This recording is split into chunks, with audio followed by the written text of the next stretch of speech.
Hey friends, welcome back to इंडोलॉगिस। आज है 5 मार्च 2023 और 5 मार्च से करंट अफेयर के जितने भी इंपॉर्टेंट क्वेश्चंस बनेंगे उन सारे ही क्वेश्चंस को हम आज इस वीडियो में डिस्कस करेंगे। और उसके साथ ही साथ हर क्वेश्चन से रिलेटेड मैं आपको इंपॉर्टेंट फैक्ट्स भी बताऊंगी, जिससे कि आपको क्वेश्चंस को समझने में और उन्हें मेमोराइज करने में आसानी हो। अगर अभी तक आपने चैनल को सब्सक्राइब नहीं किया है तो प्लीज़ चैनल को सब्सक्राइब कर दें और साथ ही साथ बेल आइकन को भी प्रेस करें, जिससे कि आपको मेरी वीडियोस टाइमली मिल सके। Who became the first female MLA of Nagaland Assembly? Nagaland विधानसभा की पहली महिला विधायक कौन बनी? इसका करेक्ट आंसर है option number 1, हिकानी जखालू। On 2nd of March, Hikani Jakhalu of the Nationalist Democratic Progressive Party, that is NDPP, became the first female MLA to be elected to the Nagaland Legislative Assembly. So 2 मार्च को हिकानी जाखालू जो थी वो nationalist democratic progressive party NDPP की पहली महिला MLA के तौर पे नियुक्त की गई। किस लिए? Of the Nagaland legislative assembly की। The Dash Ministry has been awarded the Porter Prize 2023 for successfully combating the COVID-19 crisis. कौन सी मंत्रालय को कोविड-19 संकट में सफलतापूर्वक मुकाबला करने के लिए पोर्टर पुरस्कार 2023 से सम्मानित किया गया? इसका करेक्ट आंसर है option number 1, that is ministry of health. The prize was announced at the Indian Dialogue organized by Institute for Competitiveness (IFC) and US Asia Technology Management Center (USATMC) at the Stanford University. The award was presented to the Ministry of Health and Family Welfare by the Union Health Minister Mansukh Mandaviya and Secretary of the Ministry, that is Rajesh Bhushan. The theme of the 2-day conference was the Indian Economy 2023, Innovation, Competitiveness and Social Progress. So इस 2023 की जो theme थी, जो 2 दिन का conference हुआ था, उसकी थीम क्या थी? The Indian economy 2023, innovation, competitiveness and social progress. और ये साथ ही साथ ये अवार्ड किसने प्रेजेंट किया? तो ministry of health and family welfare को मतलब प्रेजेंट किया गया। किसके द्वारा? यूनियन हेल्थ मिनिस्टर जो हमारे मनसुख मंदाविया हैं और secretary of ministry Rajesh Bhushan के द्वारा ये पुरस्कार जो है अवार्ड प्रेजेंट किया गया था। और ये प्राइज की अनाउंसमेंट हुई थी द इंडियन डायलॉग पे, जिसको ऑर्गेनाइज किया था institute for competitiveness IFC and USATMC। कहाँ पे? स्टैनफोर्ड यूनिवर्सिटी में। ये सारे ही पॉइंट्स जो हैं आपके लिए इंपॉर्टेंट है। Who has banned Indian athletes Aishwarya Babu for doping? किसने डोपिंग के आरोप में भारतीय एथलीट ऐश्वर्या बाबू को पर प्रतिबंध लगाया? इसका करेक्ट आंसर है option number 1, that is NADA. India's triple jumper Aishwarya Babu has been banned by the Indian National Anti-Doping Agency, that is NADA, after she tested positive for the banned drugs by the World Anti-Doping Agency WADA. So India की जो triple jumper हैं जिनका नाम है ऐश्वर्या बाबू, उन्हें ban कर दिया गया है। किसके द्वारा? इंडिया के नाडा के द्वारा, मतलब India national anti doping agency के द्वारा उन्हें बैन कर दिया गया है। ये बैन कब हुई थी? क्योंकि उन्होंने मतलब क्यों हुई थी? क्योंकि she was tested positive for a ban drug, जिसको ड्रग को बैन किसने किया था? वर्ल्ड एंटी डोपिंग एजेंसी ने। वो उन्होंने कंज्यूम कर लिया था और टेस्ट में भी वो पॉजिटिव पाया गया, इसलिए उन्हें बैन कर दिया गया। Aishwarya has been suspended for 4 years, उन्हें 4 साल के लिए सस्पेंड कर दिया गया है। For the quiz, guys, you can join the Telegram channel, that is DCA Indo Quiz. Telegram की जो लिंक है वो ये है, अगर पॉसिबली होगा आप टाइप करके इसे सर्च कर लीजिएगा, नहीं तो मैं ट्राई करूँगी इसे नीचे पिन करने की। उसके साथ ही साथ if you enjoying the session, please video को लाइक ज़रूर करिएगा and share it among your friends that so that it can reach maximum people. So government approves purchase of Dash HTT-40 basic trainer aircraft for HAL for IAF. सरकार ने IAF के लिए HAL से Dash HTT-40 basic trainer विमानों की खरीद को मंजूरी दी। इसका करेक्ट है आंसर जो है वो है option number 3, that is 70 HTT-40 basic trainer को खरीदने की मंजूरी दी गई है। The Union Cabinet has approved the procurement of 70 HTT-40 basic trainer aircraft from Hindustan Aeronautics Limited (HAL) for the Indian Air Force at the cost of rupees 6828.36 crore. सो जो union cabinet है उन्होंने approvement दे दी है 70 HTT-40 बेसिक ट्रेनर एयरक्राफ्ट को खरीदने की। किससे खरीदने की? From HAL, that is Hindustan aeronautics limited. किसके लिए खरीदा जा रहा है? इंडियन एयरफोर्स के लिए। और इसकी टोटल जो कॉस्ट है वो कितनी आने वाली है? ₹6828.36 करोड़ इसकी टोटल कॉस्ट आने वाली है। These aircrafts are to be supplied by the HAL over a period of next 6 years. So अगले 6 सालों में HAL द्वारा ये aircrafts को supply कर दिया जाएगा. The HTT-40 is turboprop aircraft and is designed to provide low good speed handling qualities and improve training effectiveness. Sarban अंदा Sonawala ने किया पारंपरिक चिकित्सा पर SCO के डैश अंतर्राष्ट्रीय सम्मेलन का शुभारंभ। Sarbandan Sonawala inaugurates SCO's Dash International Conference on Traditional Medicines. इसका करेक्ट आंसर है option number 2, that is first international conference on traditional medicine का जो इनॉग्रेशन किसने किया है? सरबंदन सोनावाला ने। The union minister for Ayush and ports shipping and waterways Sarbanand Sonowal launch the first B2B global conference and expo on traditional medicines under the Shanghai Cooperation Organization SCO in Guwahati on 2nd of March 2023. So जो हमारे union minister हैं Ayush ports shipping और waterways के, जिनका नाम है सरबंदा सोनावाला ने, उन्होंने लॉन्च किया the first B2B global conference and expo on traditional medicine. किसके अंडर किया गया है? Shanghai cooperation organisation, that is SCO। कहाँ पे किया गया है? ये गुवाहाटी में किया गया है। किस डेट पे? 2 मार्च 2023 को। Sonowal also inaugurated a 4-day expo on traditional medicine in the same premises. इन्होंने 4 दिन का एक एक्सपो ऑन जिसपे ट्रेडिशनल मेडिसिन के बारे में बताया जाएगा उसका भी उद्घाटन किया है इसी प्रेमाइसेस पे, मतलब इसी वक्त पे। More than 150 delegates from 17 countries including India are participating in the event. So 150 delegates from 17 countries जिसमें इंडिया भी पार्टिसिपेट करने वाला है। और total of 75 foreign officials and business representatives from 13 countries are participating. So अगर कुल की बात करें तो 75 foreign officials and business representative जो 13 कंट्रीज से होंगे वो इसमें पार्टिसिपेट करने वाले हैं। International yoga festival 2023 on the banks of Ganges in dash में गंगा तट पर अंतर्राष्ट्रीय योगा महोत्सव 2023 मनाया गया। इसका करेक्ट आंसर है कहाँ पर? ऋषिकेश में।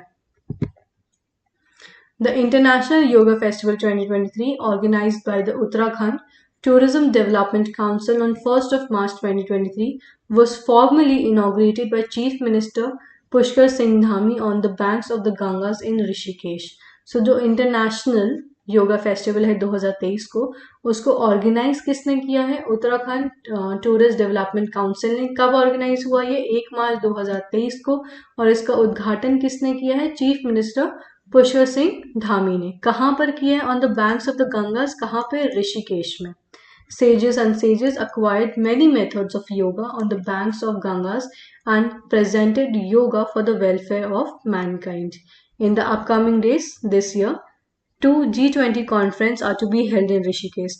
अगर हम आने वाले दिनों की बात करें तो टोटल दो जो है G20 कॉन्फ्रेंस जो होने वाली है वो होगी कहाँ पे? ऋषिकेश में आने वाले वक्त में।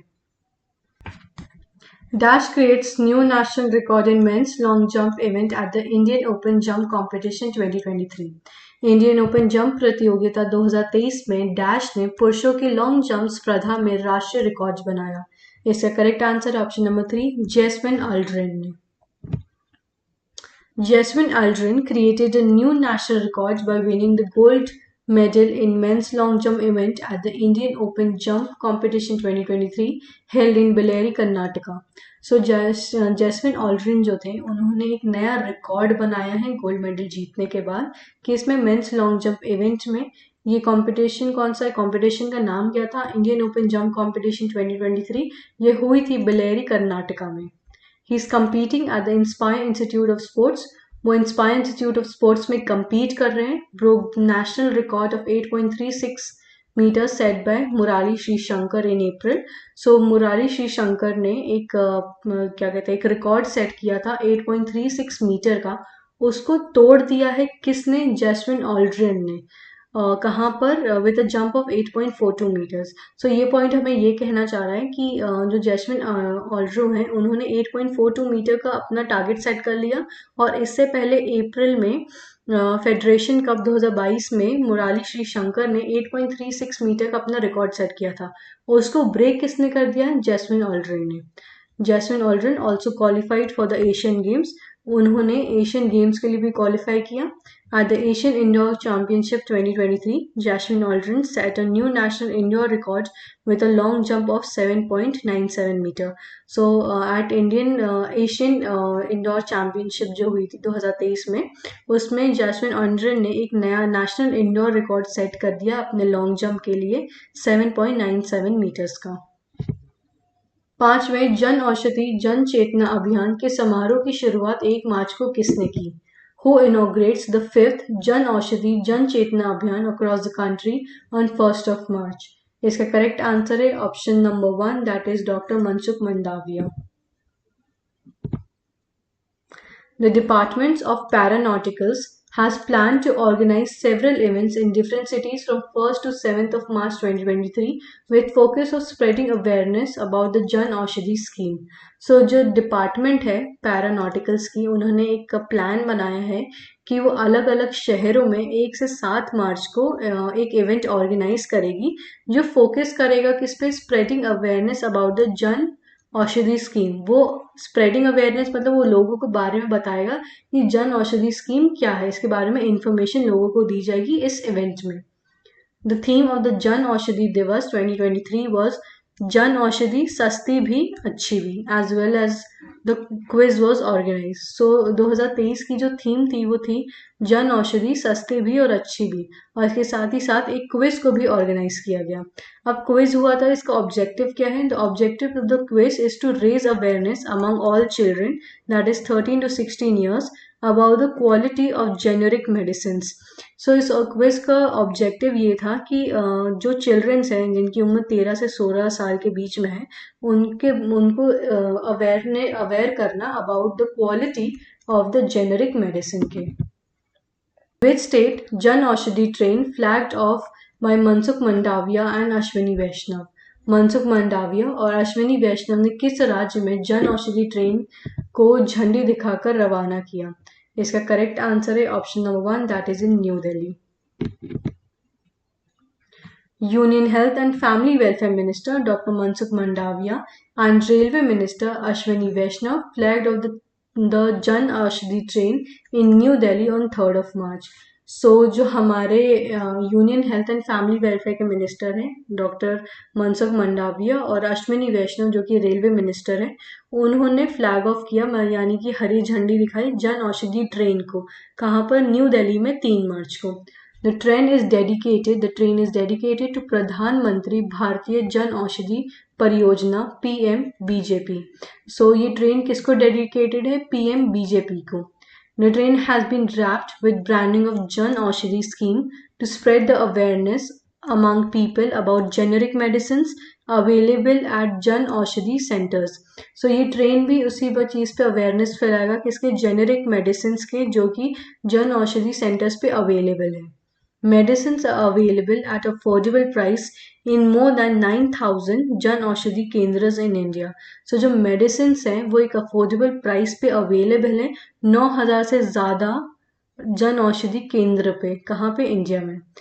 This train will travel through 184 stations covering more than 4 states in 2 months. So ये जो ट्रेन है वो कुल एक नॉर्मली हम बात करें तो 184 स्टेशंस को कवर करेगी 4 स्टेट्स से, किसमें? 2 महीने में। When is the National Safety Day celebrated? राष्ट्रीय सुरक्षा दिवस कब मनाया जाता है? इसका करेक्ट आंसर है option number 1, that is 4th of March को। National Safety Day is observed every year on 4th of March with the objective of ensuring safety of people in all aspects and promoting a safe working environment. The theme of the National Safety Day 2023 is Our Aim, Zero Harm. The objective of this subject is to bring down the business loss to zero. The day aims to promote a safe culture and shared values, beliefs, and vision. Last year in 2022, its theme was Innovative Technologies for Safety Management. So अगर हम दो चीज़ की बात करें, सो 2023 की क्या theme थी? R M zero harm.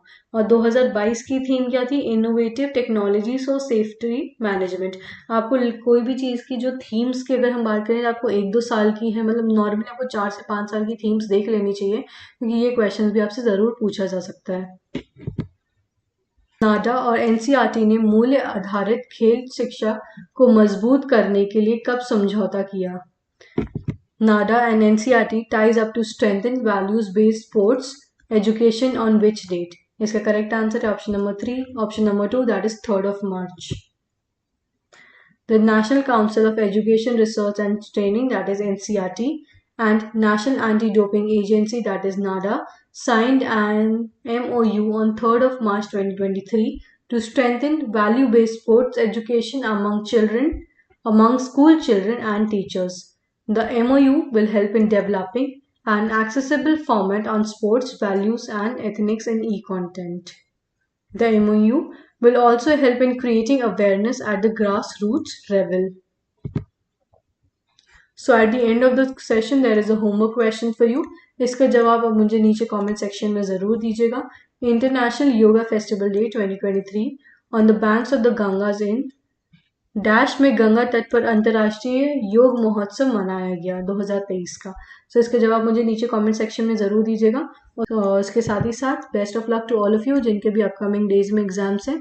और सेशन में एंड तक बने रहने के लिए thank you so much. Please video को लाइक करके ही जाइएगा. Thank you. Have a wonderful day. Bye. Take care.